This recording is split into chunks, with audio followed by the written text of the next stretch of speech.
Welcome back to the podcast. And I am Danger Dave, apparently.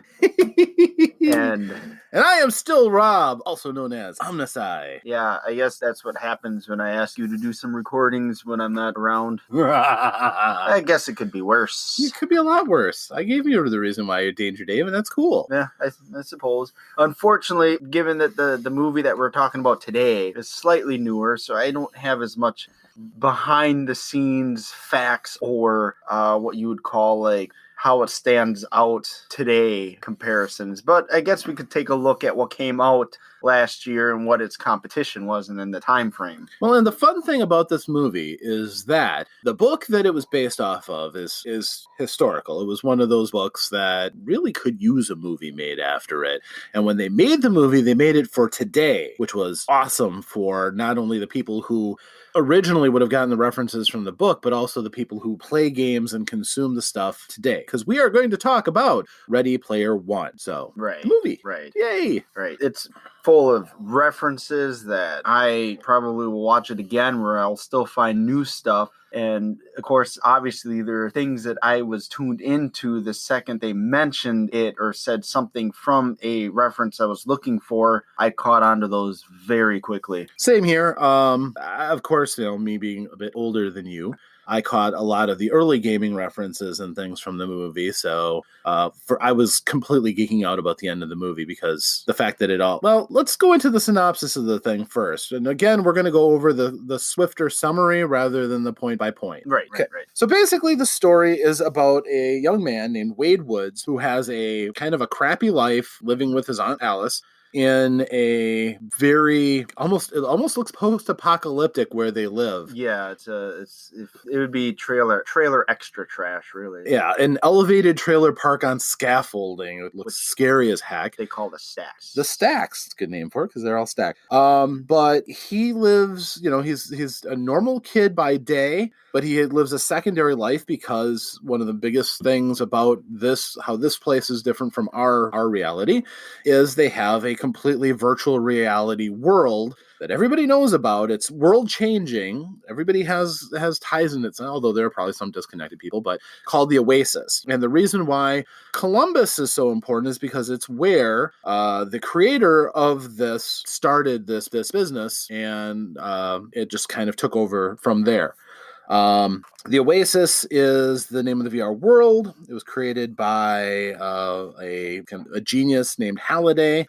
And with his company started up, and now it's this huge thing. Halliday has died, however, and the plot of the story is that he left the inheritance of all of his interest in the Oasis, which is basically control of it, to whoever could solve his final riddle, which he seeded through the Oasis. And they had uncovered that the first part of it was at a race, so all the people who were trying to win it kept doing this race that seemed to be completely unbeatable. The movie is full of amazing effects, many of which, and there's tons of Easter eggs, but there's a lot of callbacks and references to pop culture, to game lore. If you have been in any amount of exposure to mass media and culture for the last 30 years, you're going to find references to things that you'll recognize. Especially if it's owned by Warner Brothers. Of course. That doesn't hurt. But there's a healthy amount of things outside of Warner Brothers. They really spent a lot of money getting the ability to... The real secret of that is Spielburg, probably. I mean, as Steven Spielberg, the film's director, comes in and says, hey, I want to do this thing. And he's got a lot of clout with studios. I'm sure some of the stuff came at a discounted price. I'm sure it did. And the payoff was tremendous. Watching it, it's also very seamless. But there's a very harsh dichotomy between real life and inside the Oasis, where Wade and all of his friends were really cool. Not to get into all the details, because I could do this for an hour going over all the individual details.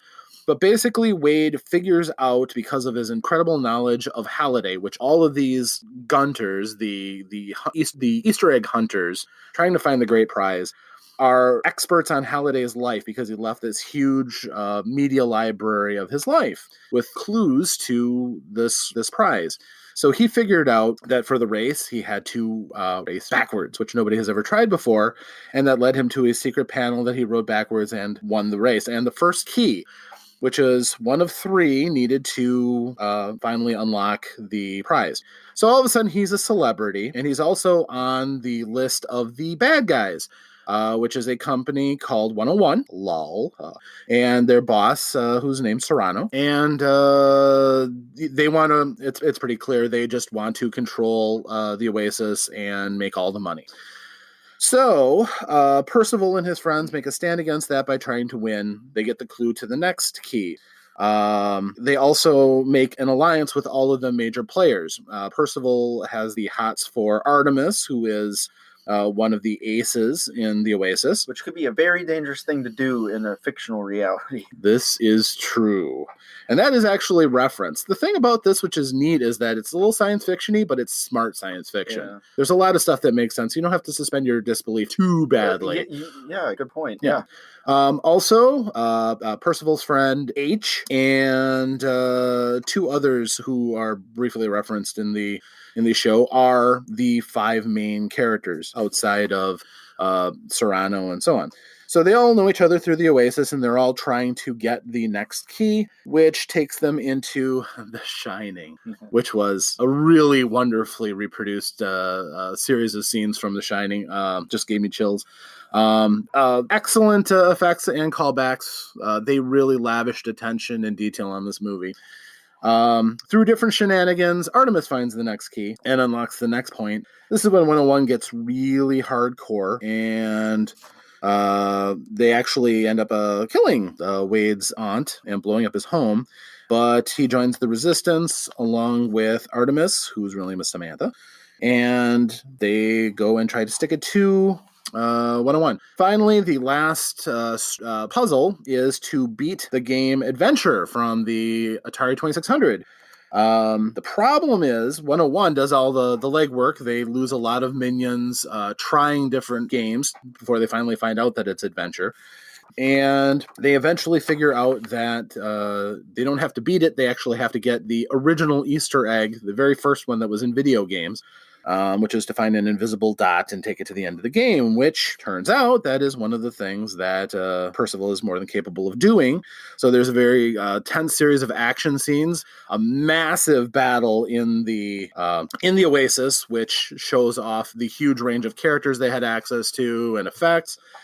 And then there's also a real-life chase going almost simultaneously. Finally, it looks like everything is gone. The Oasis itself is destroyed, kinda, but then Percival ends up winning, and through a series of personal character tests, ends up basically winning. And it's up. Yeah, the resolution. He finds out how much he had in common with Halliday. And they end up winning. Serrano goes to jail, and yeah, that is a very, very quick summary. Missing a lot of the dramatic points, but we're going to discuss those. Okay, because we can talk about those. Yes, we can. And I don't have to filter through 25 minutes of... You're welcome, Dave.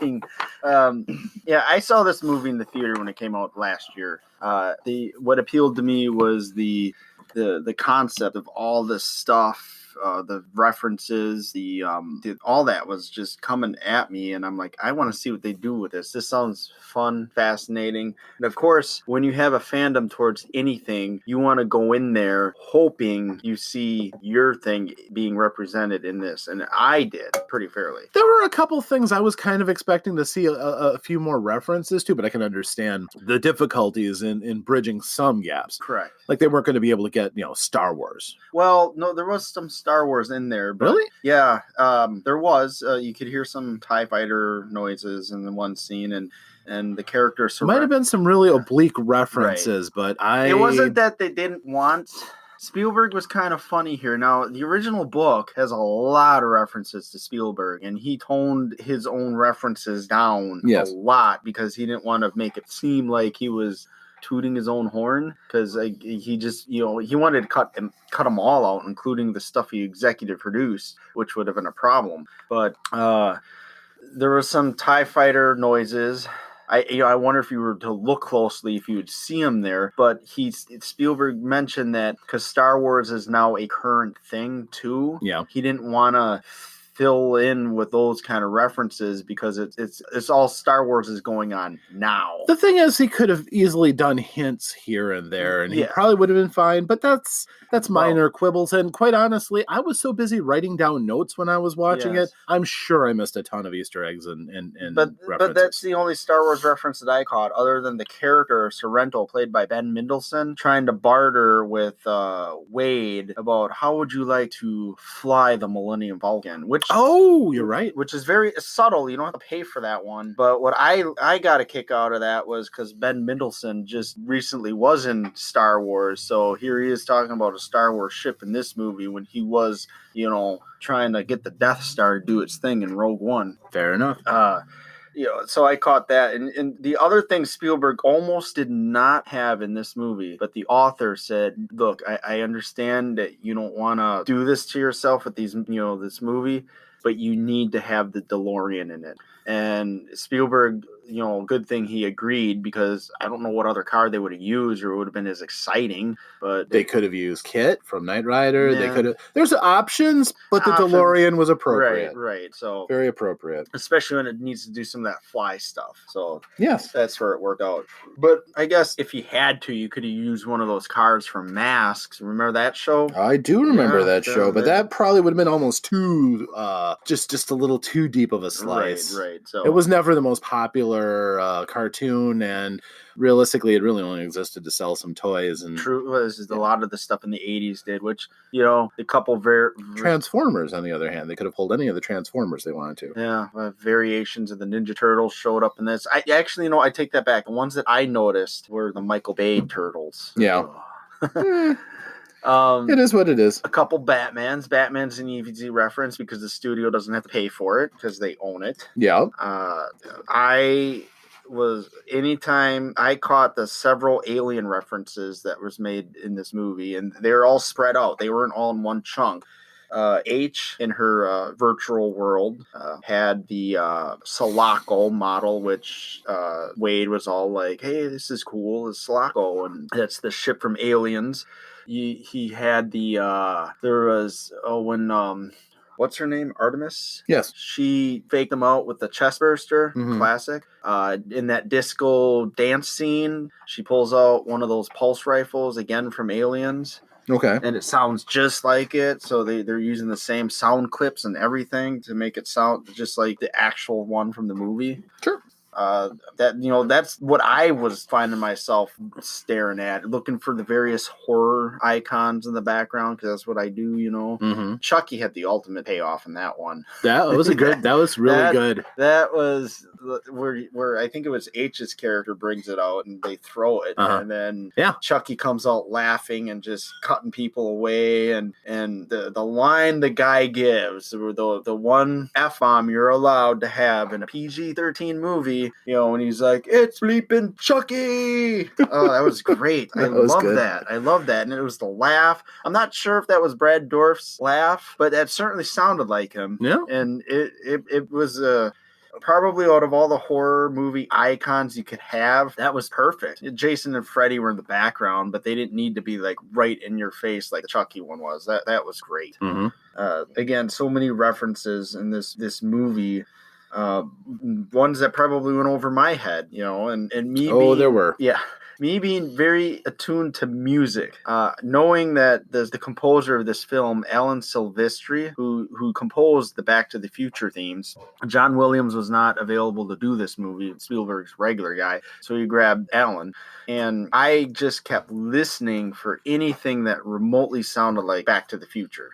There was one part when the car's driving backwards, there's a little bit of a drum beat going on with that. Okay. It sounded like something from Back to the Future, although that was not the actual note per se, but it was very similar. It sounded of that style. And then when he mentioned the Zemeckis cube, Spielberg actually said, hey, just put in a couple notes from Back to the Future and that, and he did. So when you see the Zemeckis cube, there's some of those Back to the Future music notes in there. Yeah, not cool. from the main theme, but just from the movie in general. Sure. What references did you notice? Oh, so many. As somebody who played an Atari 2600 and played the video game Adventure and loved it, and actually did do all of the insanity that you had to do to get that invisible dot and uncover the Easter egg, I did all of that. So I can appreciate how a person who, okay, I got to play this game and I have to beat it. That had nothing to do with beating it, but it was one of the, cool things that you could do that, that was something that you'd never had in a game before. So I appreciated how special that was. I loved how the Orb of Awesomax or whatever that created the force field that was going to block out the challenge for 101. When they activated it, was actually a 20-sided die wireframe inside of a glowing crystal ball, and I, as a role-playing gamer, I appreciate my 20-sided dice. I thought that was pretty awesome. I remember when I was back in school, the fact the Assassin's called IROC, I remember the IROC Z being a really kind of popular sporty car. So I caught that reference. And I mean, through the entire final battle, in the Oasis, there were so many things here, there, and everywhere. Callbacks to Halo, and you just saw a contingent of Master Chiefs running out, and just all these different characters from different things. It was so much I couldn't write down my notes and watch it at the same time. And sometimes I'm going to have to watch this movie again just to get all of that. But those were things that really caught me. The fact that the time cube that he used was a Rubik's cube. Just all of these details, which is why it was called the Zemeckis cube. Again, reference to Back to the Future. Robert Zemeckis is the director of Back to the Future 1, 2, and 3.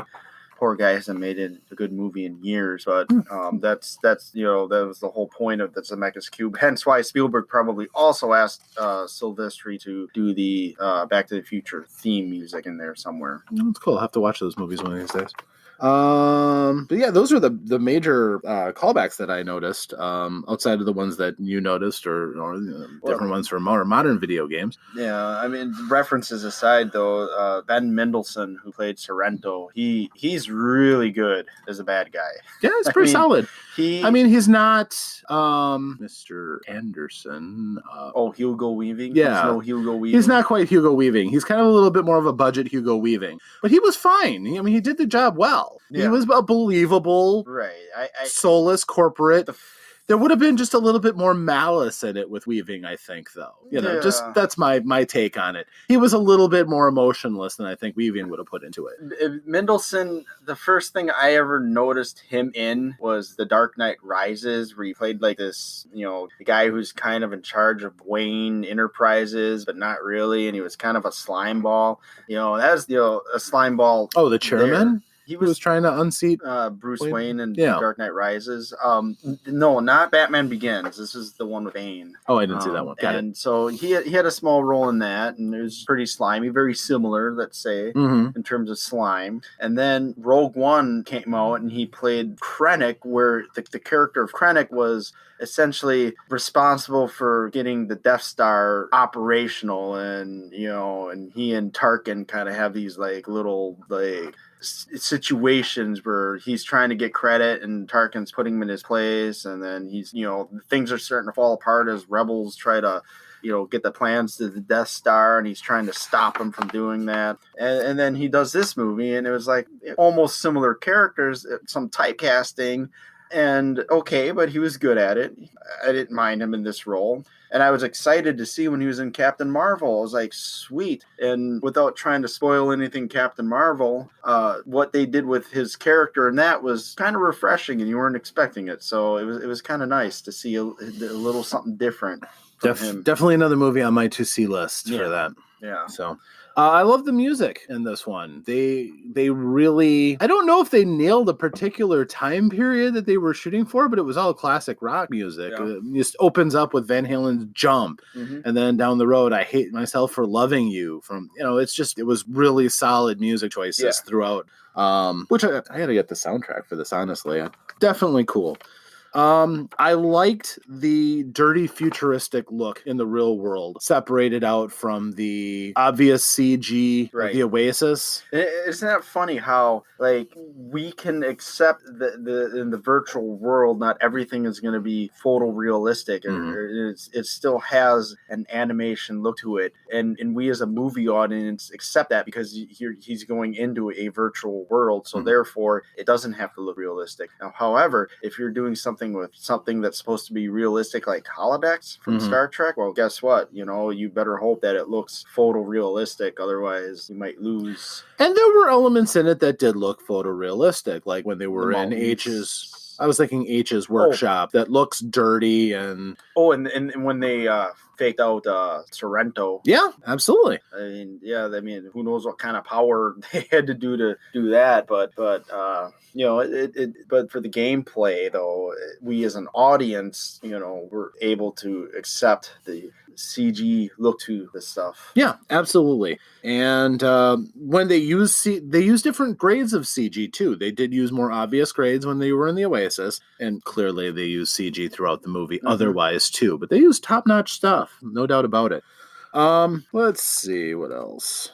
I like how this wasn't a movie that made you have major suspension of disbelief for the characters. The characters lived and breathed. When Percival got money, he went out and he spent money. Yeah. Just like a kid would. And what did he spend? Because he's a huge techie, he spent it on the top of the line rig. Yep. Just like you would imagine somebody like that would. Which was awesome. So yeah, as far as making that believable, Percival acted like a wide-eyed fanboy in a lot of places. He acted street smart as a kid growing up in that environment when it was appropriate. And when he was, all goo-goo-eyed for Artemis, pretty clear that he hadn't had a lot of experience and did some things that we would recognize in the audience. We're like, are you really going to do this? Yeah. When he basically reveals his identity, which was... Especially then and there at the circumstances going on. Yeah. Everyone's watching him. Why would you do that? Why? But going back to the whole suit thing, I can't imagine playing that, as a average person who can't afford that suit. And you're playing it, and that guy there might have that fancy suit, and that person there. And right now, all I can do is just do the visual stuff. I want to feel all the stuff. Well, they probably, I would imagine to a certain extent, they probably had a budget version of this, because the immersion was extremely important, not only to the users, but the creators. The folks behind, what was it called, Precarious Games, so there was probably other options that he was using. There might have been haptic feedback cables that he had under his clothes or something that would have provided very rudimentary things. Gloves, and his aunt's boyfriend was griping about the garbage gloves that he had, and, the different ways that you can still manipulate. Yeah. So when he moved up to the skin suit and everything, that was probably a night and day difference. Yeah. One of the things I thought was interesting in that they didn't have it, but I have a hard time mentally kind of challenging it, was that in an Oasis, unless the people who created it were very, very specific, and I don't know how, unless this company was privatized the entire way, there wasn't sponsorships everywhere. Everybody who had a particular type of skin suit would have had some logo. They would have looked like freaking race car drivers with logos all over the place. And you didn't see that. It allowed them to create immersion because you had to believe the Oasis was largely privatized and didn't allow that kind of thing, despite the fact that if there were shareholders involved, they would have had to whore out the whole thing. I believe that was the whole point of Sorrento and them trying to get all the keys to run the thing, is because they wanted to charge for it. They probably wanted to throw all their stuff on there, whatever. Microtransactions everywhere. Yeah, that was their goal. Yep. So, in some ways, it's really it's very, very poignant for today and the challenges that certainly gamers are having. So many games are packed with microtransactions and are become broken in an effort to wring every single last penny out of you after you bought a $60 game. That's kind of what they were fighting against in this. Except in modern day analog, it's really hard to fight against these ridiculously huge companies that are insisting on breaking their games to make more money off of you. So that's kind of a little painful. I liked one thing that I really caught on this is that Halliday had issues. Wasn't clear if he was born with issues as a savant, but he had definite social... Kind of like an autistic type thing. Maybe. Kind of, yeah. I wasn't Whatever going to... degree of it was, but... I'm kind of glad they didn't really delve into that. They a lot of these movies, when they try to portray somebody who has some kind of issues that they're going through like that, they'll try to analyze that and unpack it. And they didn't. They treated the character respectfully, and they didn't devolve into, he's a genius, and they acknowledged that. And as things went on, they started kind of unpacking what was important to him in a way, because he didn't think the way that most other people did. And the entire challenge was a very kind of a sentimental thing that nobody else really got, except when they got this insight into the Halliday character, which I thought was really kind of a cool way of dealing and treating with, kind of a thorny issue to step into. Yeah. Especially since it was so central to the plot of the movie. I don't think you didn't need to go delve deep into the psychology of the character. You just, given the way it was written and the way it was performed. But a lot of movies would have done that. Artsy movies would have. Yeah. In fact, they would advertise the movie as, this whole big Ready Player One, all this stuff, and then you go in and you see it's a psychology study of the character. So, his date movie list, I really found that. No, it wasn't necessarily his date movie list. It was the list of movies for whatever. And there was my other reference that they threw in there before they decided it was The Shining. They talked about, oh, hey, look, The Fly from '86. I don't think you'd watch that with a date, or whatever she said. Well, that's too probably gruesome, true. Too gruesome for a date. And it's like, ooh, Fly reference. All right. Well, when you watch a gruesome movie on a date, you get cuddle time. He probably wouldn't have appreciated that. Not that one. I think that one you get like puke bucket time or something. Possibly so. But yeah, in that video playback memory stuff, the curator would show people. Interesting. That stuff was probably was it re-recorded, or that not re-recorded, but like designed for the museum, I believe, wasn't it? Or did they actually talk about cameras? They didn't talk about it, but it kind of had to be that way if they were faithful representations of what happened. Unless Halliday took the ridiculous amount of time to exactly recreate things as they'd happened, you kind of assume that he had cameras on him all the time to record all of that stuff. There's really no other way to think about it than I can think of. Well, and then again, who knows what his savant type thing was? Maybe he has really good memory, so he was able to do all that stuff. If that's the case, then one of the assumptions that you have to make is that he jacked his own brain into the Oasis to dump all of that data, which then makes you think that the Halliday character that Wade ends up meeting late in the end, he asks, wait a minute, you're not an avatar. No, I'm not an avatar. Is he the ghost in the shell that's wandering around his own creation? It's an interesting thought. That was the thought that I was kind of left with, is like, yeah, I don't know if this is a program or if he's actually still plugged into the machine. And that's what's fun about it, is I think he is. And I do believe the book, and I could be wrong about this, I do believe the book does not answer that either. Yeah. And I think the author does want to make a follow-up, which would make an excellent story for the follow-up, and then in that follow-up, then you could delve deep into his psychology. You could, but I don't want to. I don't think that's necessary. I think you could easily take this world, these characters, if you wanted to, or you could, advance in the future to something else that'll threaten Oasis, or there's a lot that you could do if you wanted to. Yeah. Hackers. Sure, absolutely, but you have to believe that something like this is pretty hacker-proof. Again, perhaps unrealistically so, but. No, you have to buy cheats. Remember, they had that all worked in. You could buy the cheats to hack their own game. In games today, you can buy crap from like that. That's true. You want more gems? Just give us $20. You can have 5 gems. Cool. That makes me ill. Let's see. I liked the fact that everything they did was on an appropriate scale. When they had a race, you could have had, some Mario Kart style race, but their race was racing against Tyrannosauruses and freaking King Kong.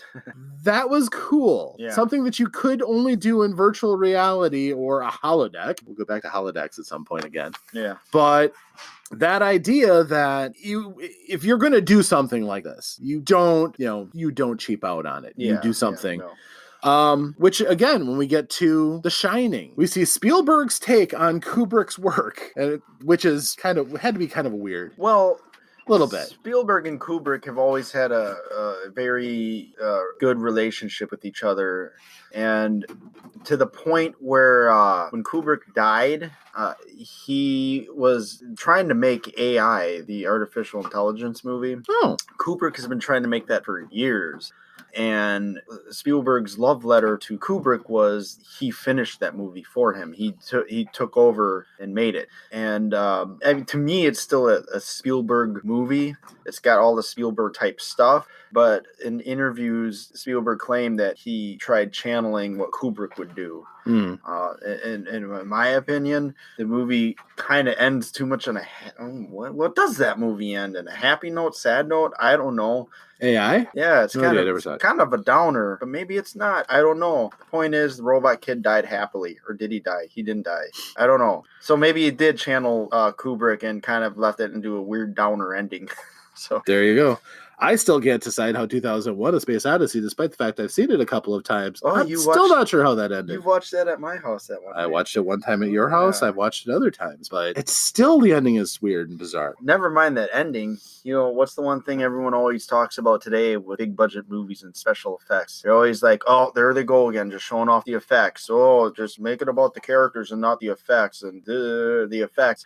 2001: A Space Odyssey showed off their effects more than a movie does today, I think. Because when they showed some of those spaceship scenes in 2001, he stayed on it for a long time. Slow shots. The ship coming in, slow. And I'm like, well, whoa. Yeah, but that's not like showing off a flashy effect. That's pure dedication to getting a scene and conveying something. Some of those scenes dragged out.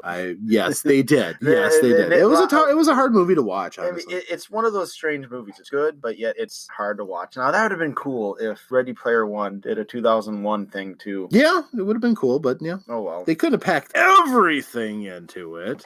The Shining was still good. The Shining was excellent. To the point where I want to watch that movie again. And it was on Netflix. And I don't know if it still is now. I missed my chance. Maybe. It'll come back. Yeah.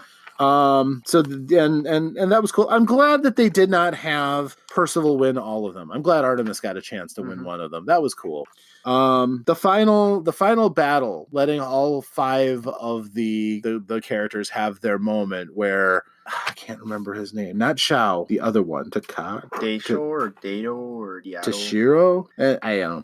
But anyhow, he's flying around in an original Gundam, which if you're not an anime fan, it's a cool mech suit. In the anime, it's extremely powerful, and he takes on Serrano in a Mecha Godzilla battle suit.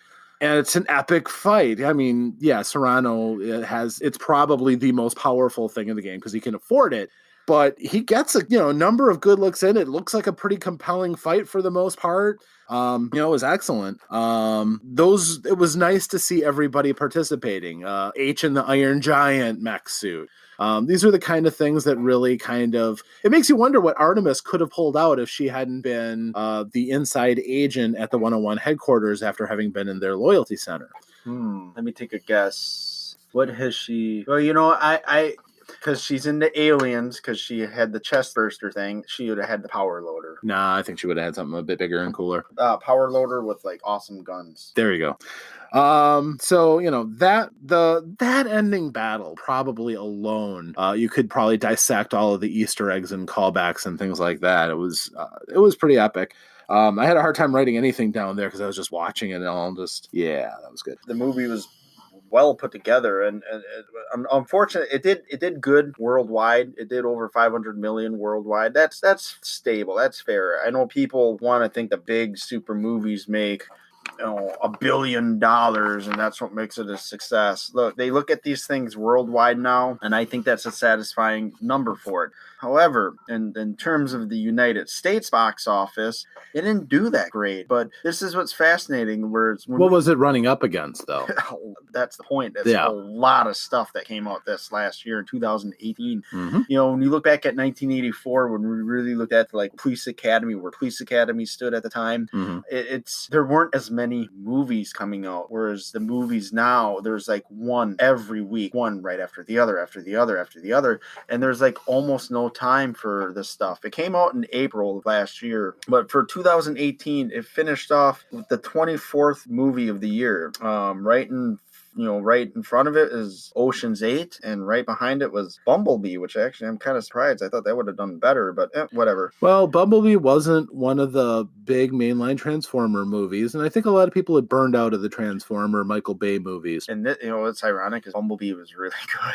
Yeah, I like that one, but it kind of still had the stink about some of those earlier movies and what people didn't like about those. I didn't see it. Black Panther came out in February. That was still doing hot by the time that came out. Then you had Avengers: Infinity War, Incredibles 2, Jurassic World, which I'm going to be honest with you, even though I like Jurassic World: The Fallen Kingdom, or really Jurassic World: The Mansion Attack, they're still fun to watch. Whatever, they're okay. I mean, then you had Aquaman come out. You had Deadpool 2, Dr. Seuss's The Grinch. That was pretty good.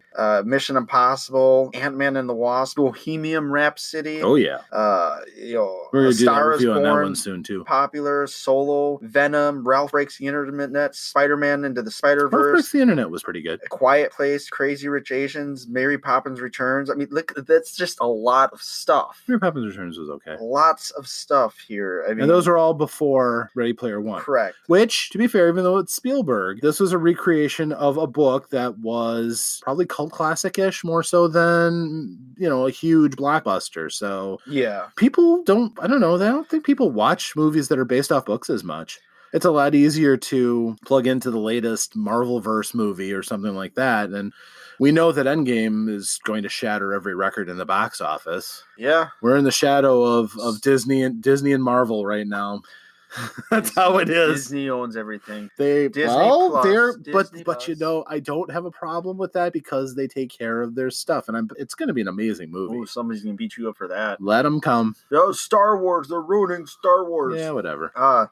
And those movies were just the ones that were in front of Ready Player One. I mean, Creed 2, Wrinkle in Time was a flop, but there was a 50 Shades movie that came out last year. I didn't know. So those, it's fascinating. Talking about those 50 Shades of Grey. I remember when that first one came out, all of the girls and women at work were all like, 50 Shades of Grey, And it's like, are you kidding me? I mean, you guys would call us perverts if we accidentally look at a naughty picture or something, but then you guys are watching this movie.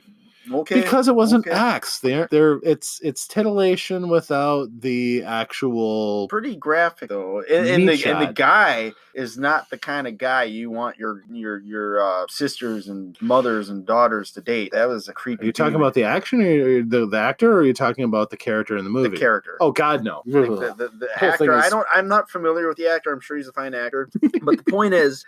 Those were huge. They were talking about like, we're just gonna. Wasn't there a pretty massive drop off after the first? I think when part 2 came out, it just because if you think about it, when the reputation of the movie got butts into the seats for the first one, right? But I think because they couldn't show everything, the second one started declining, and then the third one. We think about the third one comes out during that highly. Whatever way you think about it, Me Too movement, and that could have been turned off too. Could have been. All I can think of was, I don't remember the show that did it, but they had Gilbert Gottfried doing readings from 50 Shades of Grey, and oh my gosh. It was horrible. So horrible. So yeah, I could never watch that now. But yeah, I mean, but that just gives you an example, like how movies are released today. There's just so many of them coming at you, and as much as I wanted to go see Dumbo, I didn't get to it, and unfortunately, it's past the point of no return for me. I'll just wait for it to come out and go to Endgame. Yep. Which by the time by the time this audio is released, I would have seen Endgame and probably would like it. But I'm betting you will, Dave. But I say that when I was a kid, I was gonna love Batman and Robin. That was gonna be the best Batman movie ever. And There's I a was big stoked. difference. There's a night and day difference between Batman and Robin versus Batman Returns and Batman and the Avengers family. You're keeping the direction, you're keeping the actors. Yeah. It's not. Yeah. There's. I either way, but yeah, it's just one right after the other to the point that I don't even know what's coming out next. Maybe Godzilla, King of the Monsters. But if I get to it, I get to it. If not, well, you know what, Rob? You know what I'm probably gonna watch? The old Japanese version before it got altered for an American audience. But so we got over the movie, talked about the things that interested us. So all in all, Dave, that magical time where we rate the sucker. Would you like to do the honors and go first? I gotta think here. What would I give it? Okay, I will go first then. Yeah, that's fair. I would rate this movie a 9 because it was very good. It was very entertaining. It didn't have a lot of holes. There's nothing that really caused me to wail and gnash my teeth. A little bit of the plot seemed a little Deus Ex Machina. Yes, of course, this guy figured it out because of course he would, but it was based off of a book. That's how writers write their way through a solution. Any characters, they are. It wasn't painful. I like the character development. The characters were not flat and two-dimensional. Mm-hmm. H had a nice surprise. Yeah, H had a nice surprise, although I expected some of it. How do you say that? It was a surprise, but if you don't follow actors or actresses, you'd probably figure it out, or not figure it out, but and ironically, she's the one that was bringing up a point. You don't know if you're talking to a guy or a girl or whatever. He's some 300-pound guy. Yeah, so that was great. Yeah, that was very good. The CG was excellent where it was supposed to be excellent. They built a great world. It was compelling and believable. That's what you want in something like this. They did not skimp on anything in this movie. It was lavishly full of detail, references, callbacks, and it was all treated very respectfully and very well done. There was nothing that I really had any problems with. It was very, very, very, very good. What would have pushed it over the top again? Slight dip on Serrano. I think a little bit more compelling, direction in him. The end resolution with Serrano getting a gun and going out, that didn't kind of really work for the manipulator character. Right. I agree with that. The reaction from everybody as he's walking slowly with a gun in the air didn't really make a lot of sense. It was kind of contrived. That was so minor. Yeah, that was just probably to make him look to be more. Remember, he's the bad guy, so he's got to do his bad guy thing before he gives up. Which, as far as the character was, I really enjoyed the character. Yeah. But you're right that part at the end just. His character would have run and hid behind lawyers. Yeah. Theoretically. So yeah, there was some very, very minor points, but other than that, I thought it was an excellent movie, an excellent treatment of the work. It was a treat for anybody who got the references. I really enjoyed this movie a lot. Yeah, before you said it, I was actually wrestling with 9. I mean, I think 10 would be too high, and anything in the 8 range would be too low. It was enjoyable to watch. The references were great. Again, the thing that. You sometimes you just fault movies for this, but the situations where of course certain things happen for the character or whatever, but sometimes it's just hard to escape. And, yes, and that's how that goes. I find that I'm sure somebody somewhere out there, all these hardcore gamers, we see hardcore gamers do this all the time. I'm sure someone would have figured out, hey, what happens if I drive backwards? I'm sure somebody would have figured that out, especially for as many years as they've been doing that. The one reason why they wouldn't is you have to remember the drawbacks to dying. You lose everything and have to start over again. So you get your best car to give you a chance at this race. The thought of driving backwards and smashing it and losing thousands of these coins, that's probably why. Even though King Kong comes out and bam. It's the dream of being that one person who gets by him. Yeah. Still, but 9's a fair bet. It's well produced, pretty good. Good return to form for Spielberg, the fantasy element stuff. So it was good. Yes, excellent. So we love this movie. Highly recommended. Anything else, Dave? Otherwise, I think we are ready to thank you for listening to us again. We will be fetching you another hot take on another movie soon, and possibly another topic or many topics as we do. So in order to get that, make sure that you subscribe and like us. We always appreciate it. Kind comments are appreciated.